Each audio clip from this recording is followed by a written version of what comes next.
እልል ብላችሁ ብትቀበሉ ደስ ይለናል።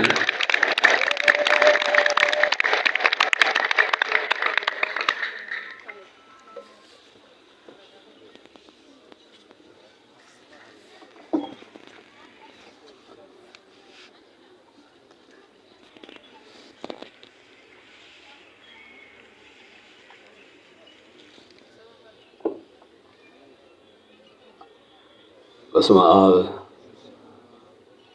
ወወልድ ወመንፈስ ቅዱስ አሃዱ አምላክ አሜን። ክቡር አባታችን መላከ ሰላም ባህሩ የዚህ ታላቅ ደብር አስተዳዳሪ፣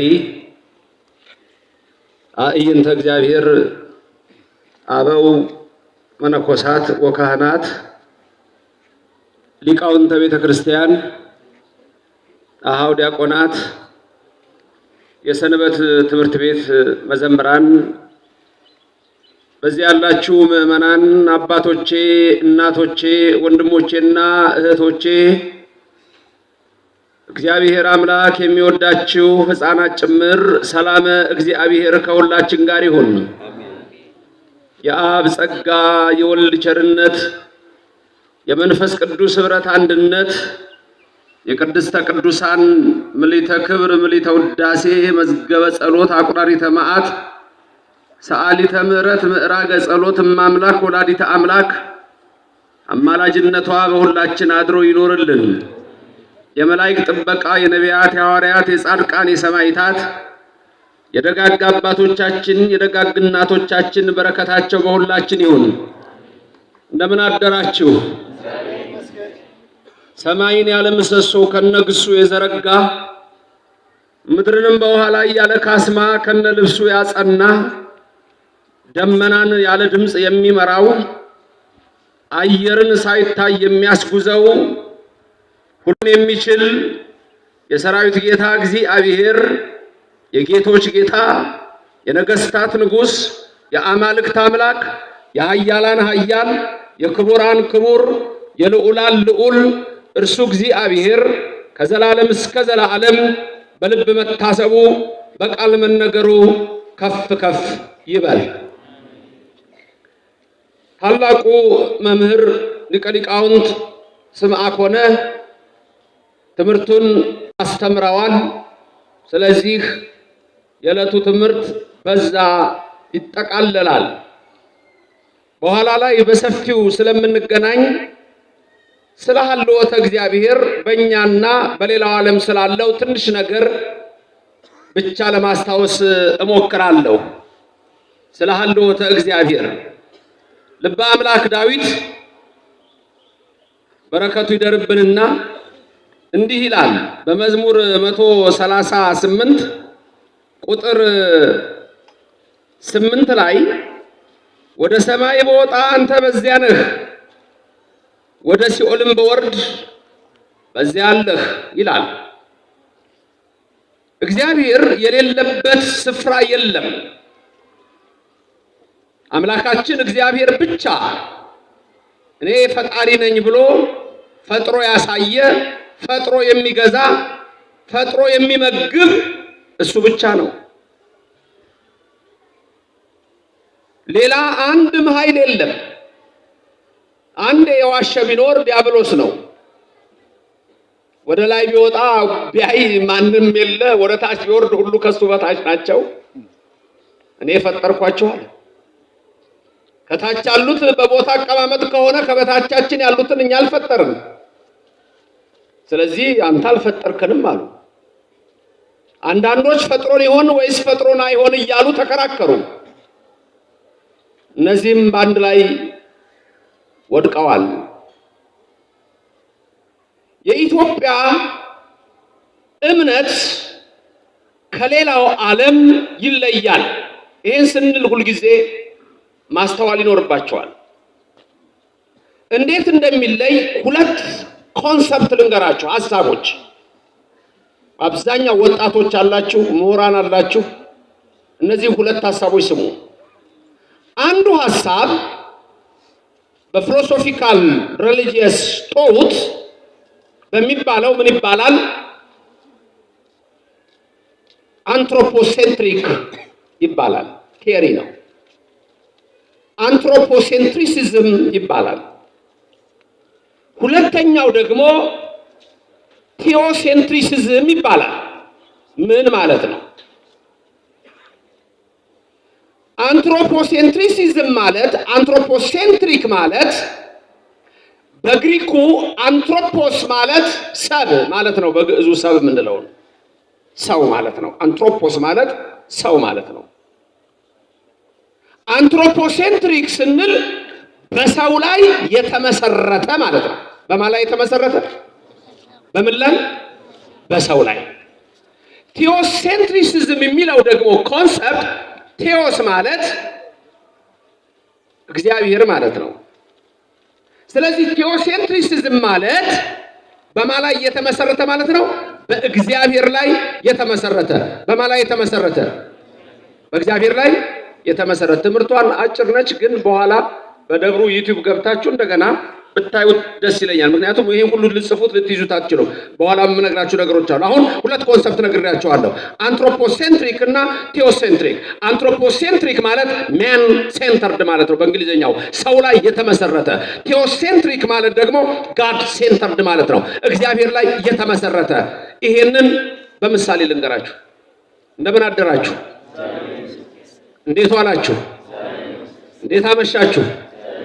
አይ ለአባባሉን አልመሸም ገና። ማይመስገን ያላችሁት? እሺ ብዙዎቻችሁ እስቲ ኮሌጅ ያላችሁ የተማራችሁ፣ ሃይ ስኩል ያላችሁ እስቲ ምልክት ስጡኝ እስቲ። የተማራችሁ ኮሌጅ የተማራችሁ፣ ሃይ ስኩል የተማራችሁ አላችሁ አይደል? ጥሩ። እሺ አሁን እንዴት አደራችሁ ላችሁ የመለሳችሁልኝ ምንድነው? እግዚአብሔር ይመስገን። ጉድ ሞርኒንግ መልሱ ምንድነው? በእንግሊዘኛ ጉድ ሞርኒንግ ነው አይደል? ጉድ ሞርኒንግ ንገሩ ይመልሱ። ጉድ ሞርኒንግ አዩ ማላከሰለ ጥሩ ጠዋት፣ ጥሩ ጠዋት። በቃ እግዚአብሔር እዚህ ውስጥ የለም። ተመልከቱ። ጉድ አፍተርኑን ብላችሁ መልሳችሁ ምንድነው? ጉድ አፍተርኑን። ይውላችሁ የውጭው ዓለም ባህሉ፣ እምነቱ፣ ስርዓቱ ሰው ላይ ነው የተመሰረተው። የኢትዮጵያ ቤተክርስቲያን የተመሰረተችው በእግዚአብሔር ላይ ስለሆነ እያንዳንዱ ባህልና ስርዓታችሁ ሁሉ እግዚአብሔርን የሚያመሰግን ነው። ክብርና ምስጋና ለዘላለም ለስሙ ይድረሰው። እግዚአብሔር የተመሰገነ ይሁን። መልካም። አንድ ሰው ስጦታ ሲያደርግላችሁ፣ በእኛ ስጦታ ሲያደርግላችሁ ሲሰጣችሁ መልሳችሁ ምንድነው? እግዚአብሔር ይስጥልኝ። ማይስጥልኝ እግዚአብሔር ይስጥልኝ። ሰውየው ደግሞ ምን ይላል? ያ ሰው ብቻውን ነው እንዴ? ምን ይላል? አብሮ የሚለው ቃል ራሱ ትልቅ ልዩነት አለው በእኛና በአውሮፓውያን።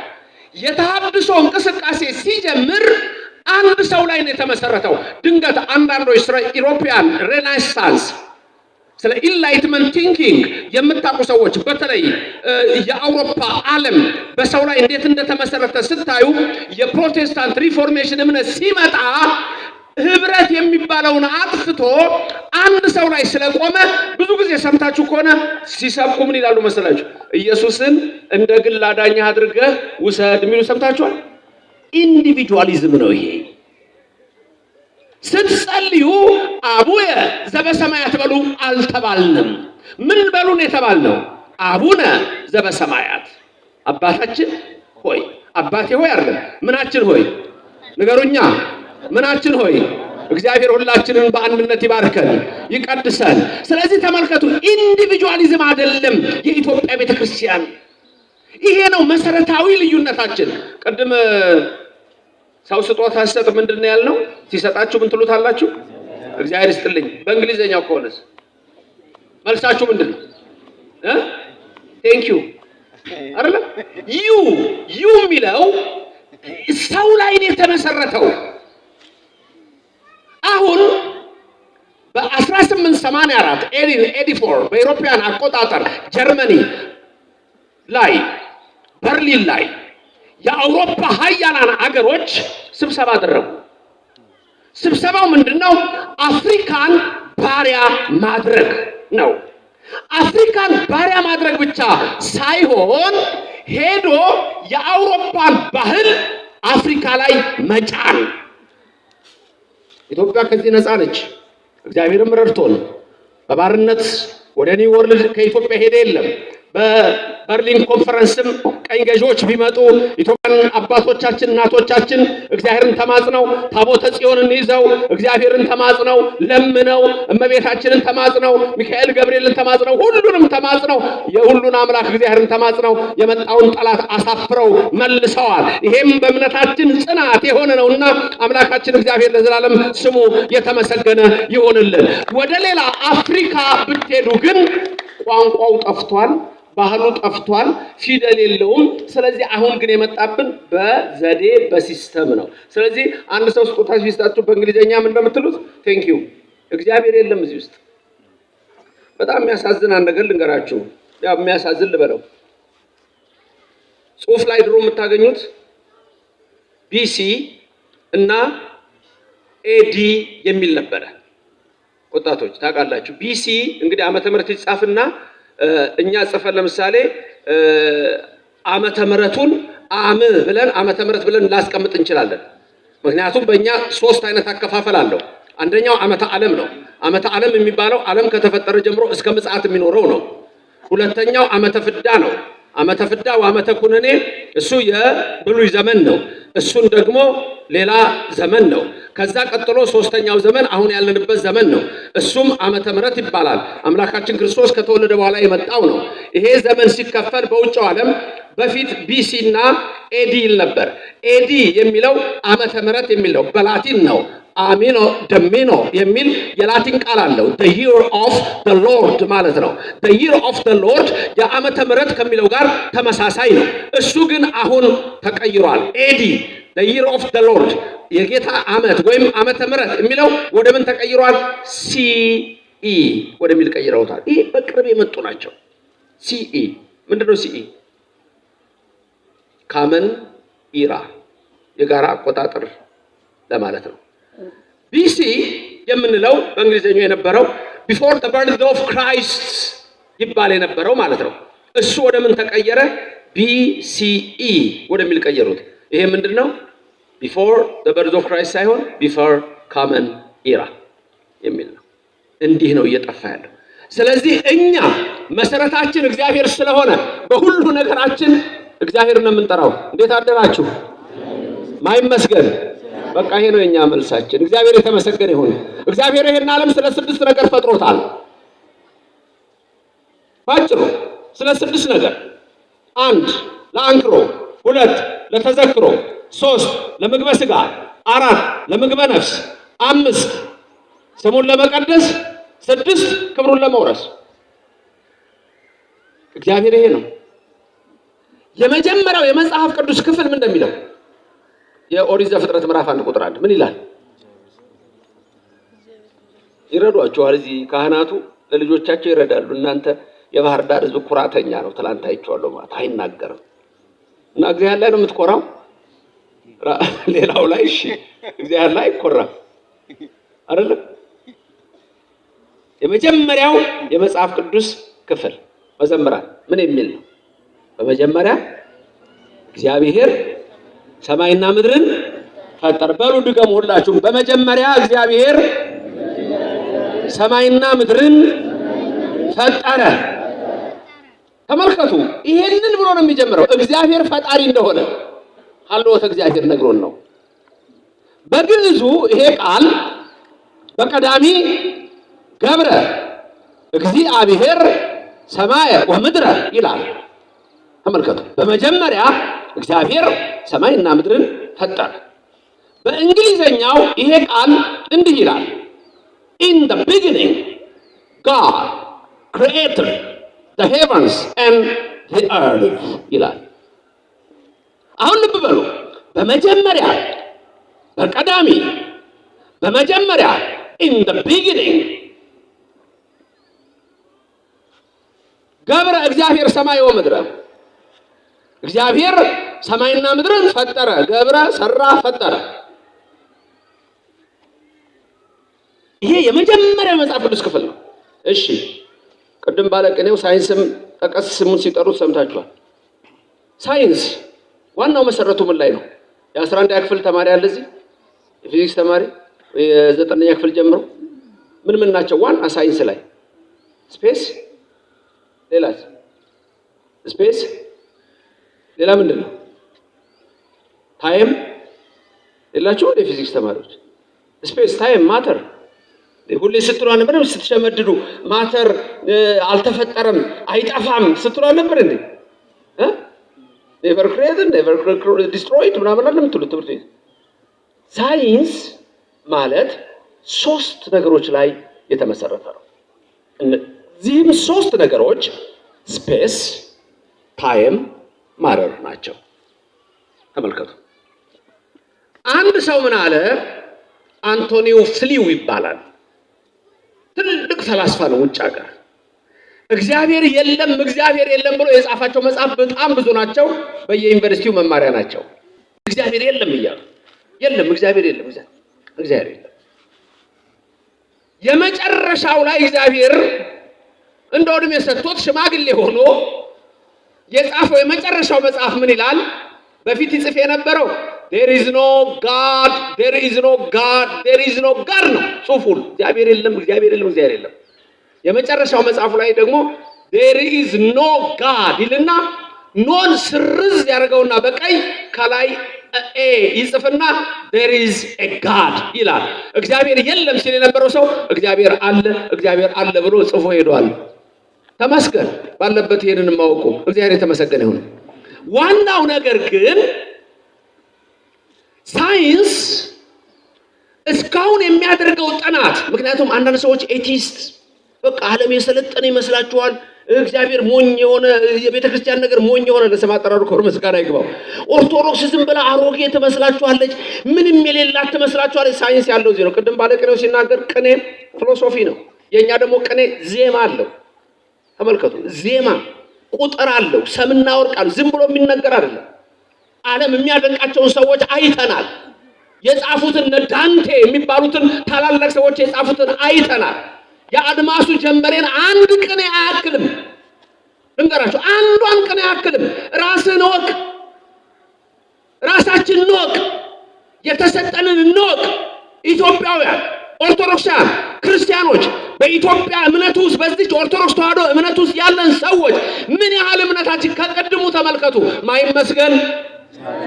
ማይመስገን ክብር ምስጋና ይግባው ለዘላለም ስሙ የተመሰገነ ይሁንልን። በውጭው ዓለም እግዚአብሔር ይመስገን የለም። ደህና ዋልክ እንደውም ደህና ዋልክ ጥሩ ነው። ፎአልከ ምን አለበት? ከዛ ቀጥሎ ይሰባ እግዚአብሔር ይመጣል። በውጭው የለም። ጉድ ሞርኒንግ ሳይንስ ለፍቶ ዘፍጥረት ምዕራፍ 1 ቁጥር 1 ላይ ደረሰ። ድንገት መምህራንም እዚህ ካላችሁ ልብ ብላችሁ ስሙ። በሃይስኩል የምታስተምሩ፣ በዩኒቨርሲቲ የምታስተምሩ፣ ምክንያቱም ትምህርት ቤት የምንማረው ኢቮሉሽን ቲዮሪ ነው። ኢቮሉሽን ቲዮሪ ደግሞ ሰው ከዝንጀሮ መጣ ነው የሚለን። በቃ አምላክን መካድ ነው፣ ሌላ ነገር እኮ የለውም። ሰው ከዝንጀሮ መጣ የሚል ቻርልስ ዳርዊን የመጀመሪያ ትምህርቱ ነገረ መለኮት ነው። ዳርዊን በዲግሪ የተማረው ነገረ መለኮት ነው። የ9 ዓመት ልጅ ነበረችው አን የምትባል ታመመች። እግዚአብሔርን አድንልኛል አልዳነችም። ከዛ በኋላ ዲፕረስድ ሆነ ስትሞት። ከዛ ወደማይሆኑ ፍልስፍናዎች ገባ። ዘፍጥረትን ይዞ ነው ነገሩ የጀመረው። ከዛ the origin of the species የሚባለው መጽሐፉ ስታዩ የዳርዊን እሳቤ ሰው ከዝንጀሮ መጥቷል የሚል ነው። አንድ ልጅ ትምህርት ቤት ሄደና እንደውም አንድ ቀልደኛ እቺን ሲናገራት ሰምቻለሁ። ድሮ እናገራት ነበርች። አንድ ኮሜዲያንም ሲናገራት ሰማው። ጥሩ ነው መዋዋስ። ልጁ ትምህርት ቤት ሄደ። አስተማሪ ያስተማሩት ሰው ከዝንጀሮ መጣ ነው ያሉት። እቤት ገባና አባቱን አባዬ አለው። አቤት ሰው የመጣው ከዝንጀሮ ነው እንዴት ቲቸር እንደዛ ነው? ልክ ነው አላባትየው። ትንሽ ቀመስ ያደረገ ነው ዘመናዊ ትምህርት። ልክ ነው ሰው የመጣው ከዝንጀሮ ነው። ጓዳ ገባ። አረማዬ ወይ ልጄ ሰው ከየት ነው የመጣው? እናንተ ደግሞ ከእግዚአብሔር ነው እንዴ? አባዬ እኮ ከዝንጀሮ ነው አለኝ። እሱ የራሱን ዘመዶች ነግሮሃል፣ እኔ የራሴን ዘመዶች ነግሬያለሁ። ሳይንስ የራሱን ይነግረናል፣ እግዚአብሔር የራሱን ይነግረናል። የዓለም ትምህርት ኮንፊውዥን ነው። እኔ ወደፊት ብዙም ማነሳቸው ነገሮች አሉ። ታላላቅ ብለን በየዩኒቨርሲቲው የምንማራቸው ሰዎች ስለኛ የሚናገሩት ስለሰው የሚናገሩት የሰውን ወገን እግዚአብሔር የፈጠረውን ፍጡር በአርአያውና በአምሳሉ የፈጠረውን ፍጡር ዲሂዩማናይዝድ የሚባል ኮንሰፕት አለ። ዲሂዩማናይዝድ ማለት ከሰውነት ማውረድ እግዚአብሔር የፈጠረውን በአርአያውና በአምሳሉ ኢየሱስ ክርስቶስ በቀራንዮ አደባባይ ደሙን ያፈሰሰለትን የሰው ልጅ ተመልከቱ። እና ዘፍጥረት ምዕራፍ 1 ቁጥር 1 ልመለስ። ሳይንስ ሶስት ነገሮች ድገሙልኝ። ምን ነበር ያልነው? ሳይንስ በሶስት ነገሮች ላይ መሰረታዊ ነገሩ፣ አንድ ስፔስ፣ ሁለት ታይም፣ ሶስት ማተር ወይም ማተር። ኢን ዘ ቢጊኒንግ በቀዳሚ የሚለው በመጀመሪያ የሚለው ሰዓት ነው የሚያመለክተው። በመጀመሪያ ኢን ዘ ቢጊኒንግ በመጀመሪያ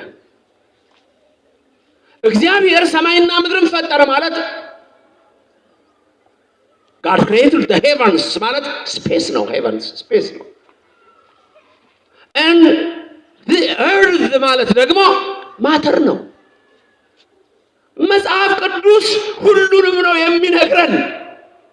መጽሐፍ ቅዱስ በአንድ ሰው አልተጻፈም። እንደ ሌሎች የእምነት መጽሐፎች መጽሐፍ ቅዱስ በአንድ ሰው አልተጻፈም። በትንሹ ወደ 50 ሰዎች ጽፈውታል። ወንዶች አሉ፣ ሴቶች አሉ፣ የተማሩ አሉ፣ ያልተማሩ አለ። ሉቃስ ብትለው ዶክተር ነው። አሞጽ ብትለው በግ ጠባቂ ነው። ልበ አምላክ ዳዊት ራሱ በግ ከሚጠብቅበት ነው የጠራው አይደል? ስለ ራሱ የተናገረው አለ። ንዑሳነ እምአኀውየ እኔ እኮ በቤቱ ትንሹ ልጅ ነኝ፣ ወሬዛ በቤተ አቡየ።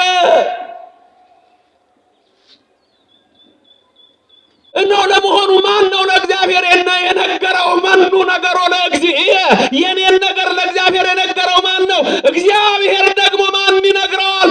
ራሱ ያውቃል፣ ይመረምራል አለ። ክብርና ምስጋና ለእግዚአብሔር ይድረሰው። ናልና ከበግ ጠባቂነት ንጉሥ አደረገው። አንዱ እሱ ነው። እንግዲህ በሰባቱ ሀብታት አንዱ ሀብተ ትንቢት ነው። 150ውን መዝሙር ተናግሮታል። ስንቱን መዝሙር? ስንቱን? 150። እቺ አሁን ንጉሥ እምአኀውየ እኮ ከቁጥር ወጣ ያለች ናት። 51ኛ አትሆንም? በቤተ ክርስቲያን ስርዓት በኦርቶዶክስ መዝሙር 150 በጠቅላላ መደገም አለበት መጨረሻ። ታውቃላችሁ አለ። ይሄን ድንገት ሰዓት ቢያንስ ወይ አንድ ነገር ቢሆን 150ኛው መዝሙር ቅድም ዕጣነ ሞገር ስንሰማ አልነበረም? ተመልከቱ። ሁሌ 150ኛዋ መዝሙር ትደገማለች። መዝሙር 150ኛዋን ስትቆጥሯት ፊደሏ 151 ይመጣል። ለዛ ነው መዝሙር 50 የሚደገመው ሙሉ እንኳን ባይደገም ያቺ ስትደገም ይመጣል። እቤት ግቡና አማርኛውን አይደለም፣ ስለ አማርኛው ትናንት ተነጋግረናል። ስለ እንግሊዘኛው እሱንማ ተውት። ግዕዙን መዝሙር 150ን ፊደሏን ቁጠሯት 151 ትመጣለች። ያቺ ልበ አምላክ ዳዊት የተናገረውን 150ውን በዛች ውስጥ እናስቀምጣታለን። በመጀመሪያ እግዚአብሔር ሰማይና ምድርን ፈጠረ ሲለን ከእግዚአብሔር ውጭ ሌላ ፈጣሪ የለም። የፈጠረው እሱ ነው። ሌላ ይህንን ዓለም የሰራ ማንም የለም። እነዚህ በተለያየ አስተሳሰብ ይገለጣሉ። እግዚአብሔር መኖሩን በምን እናውቃለን? ዳዊት ወደ ላይ በወጣ አንተ በዚያ ነህ፣ ወደ ታችም በወርድ አንተ በዚያ ነህ፣ የታላቁን ንስር ክንፎች ቢሰጡኝ ወደ ግራም ወደ ቀኝም ብሄድ አንተ በዚያ ነህ ይላል። እንደውም በእግዚአብሔር ይታመናል። ሌላ ዓለም እግዚአብሔር የፈጠረው እንዳለ ያውቃል። ተአመን ከመዕራይ ሰናይቶ ለእግዚአብሔር በብሔረ ሕያዋን ይላል። ሌላ ዓለም አለ። ከታች እንጦርጦስ አለ፣ አንድ ዓለም ነው። ከላይ ይሄ ምድር አለ፣ ሁለት ነው። ብሔረ ሕያዋን አለ፣ ብሔረ ብፁዓን አለ፣ ገነት አለች። እግዚአብሔር ይህንን ዓለም ሁሉ ፈጠረ። ነፍስና ስጋ አድርጎ ፈጠረ። ሰባቱን ባህሪያት በውስጣችን አደረገ። ሰማይን ዘረጋ፣ በቀን ፀሐይን፣ በሌሊት ጨረቃና ከዋክብት እንዲፈነጥቁ አደረገ። ይሄንን ያደረገ ማን ነው? እግዚአብሔር ስሙ የተመሰገነ ይሁንልን። ስለዚህ አንዳንድ ወጣቶች መያዝ ያለባቸው ነገሮች አሉ። አንዱ ቅዱስ ጳውሎስ የሚነግረን በሮሜ 1 ቁጥር 19 ጀምሮ የምታዩት የኮስሞሎጂካል ፕሩፍ ነው። ኮስሞሎጂካል ፕሩፍ የሚባል አለ። ሁለተኛው ኦንቶሎጂካል ፕሩፍ የሚባል አለ። ሶስተኛው ቴሌኦሎጂካል ፕሩፍ የሚባል አለ። ሌላው ሞራል አርጊመንት የሚባለው ነው። ህገ ልቡና ብለን ትላንት ያነሳል። እያንዳንዳችን ልብ ውስጥ ህግ ተጽፏል። እያንዳንዳችን ሰው ሲባል ማንም ሳይነግረው መጥፎ ምን እንደሆነ ጥሩ ምን እንደሆነ ያውቃል። ለምን? ልብ ውስጥ የተጻፈ ህግ አለ። አሕዛብ በወንጌል አይዳኙም፣ በልቡና ይዳኛሉ። የእግዚአብሔር ቃል ሰምተው የማያውቁ ከሆነ በልቡና ይዳኛሉ። ቅዱስ ጳውሎስ ምን አለ? ህሊናቸው ራሱ ሲካሰስና ሲዋቀስ በውስጣቸው ያለውን ህግ ያሳያሉ፣ በዛ ህግ ይዳኛሉ ይላል። ከዚህ መካከል ይሄ ኮስሞሎጂካል ያልኳችሁ ይሄ ዓለም እንዴት እንዲህ ዝግጅት